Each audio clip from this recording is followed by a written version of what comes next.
pong switch na ito, switch ito ng ceiling fan. Kailangan daw lagyan ng speed regulator kasi pag sinits mo ito, direkta na siya dun sa ceiling fan. Isi-switch ko masyadong mabilis.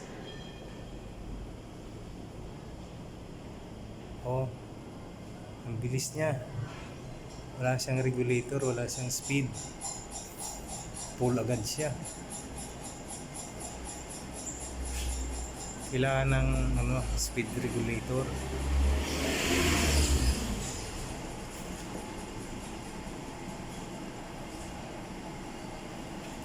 Kaya tatlo yan sila. Ilipat natin dito sa speed regulator ito. Ito dito to. Tatlo yan, dito naman isa. Yan. Diyan.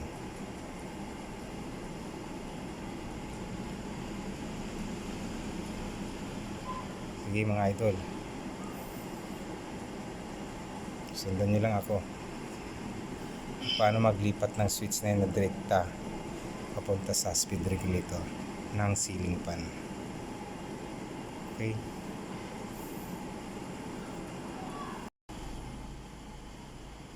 Ayan na po, naikabit na. Naglagay po ako ng tig-isang wire dito. Yan. Yan. Ito po yung magiging live niya. Tapos yung switch naman na to, bawat isang linya, dito naman natin ilalagay yan. Dito sa kanyang kapasitor. Yan. Yan sa kapasitor. Okay. Ayan na po mga idol. Tapos na po ang ating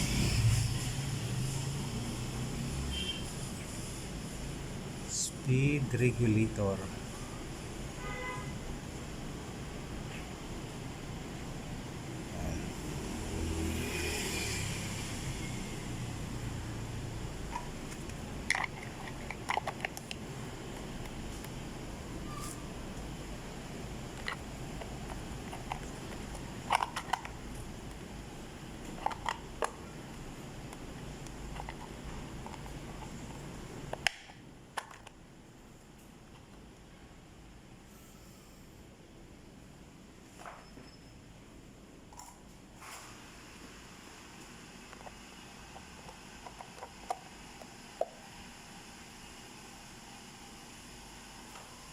Ayan.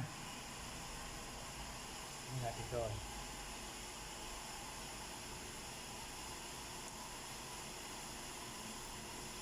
Ayan. Mahina na yung ikot niya. 1, 2.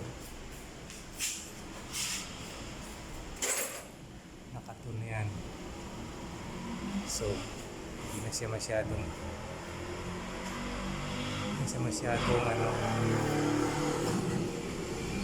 mabilis. Okay. Andun yung iba. Ito, pangalawa. Andun sa dulo yung pangatlo.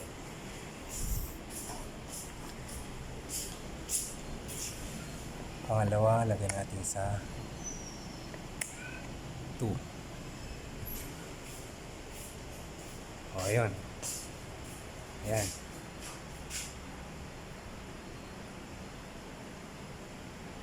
Okay na siya, hindi na yung talagang napakabilis. Yung isa nandun sa dulo. Okay na. Okay na yan.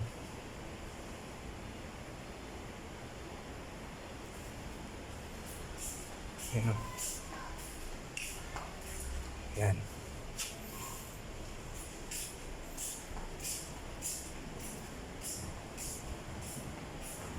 Ayan mga idol. Buksan natin yung isa sa dulo.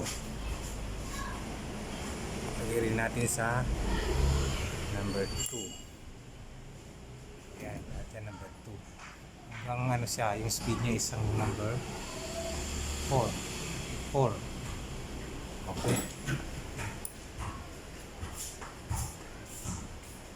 Ito yung pangalawa. Ayun na, umikot na yung pangatlo. Hindi na rin siya masyadong mabilis.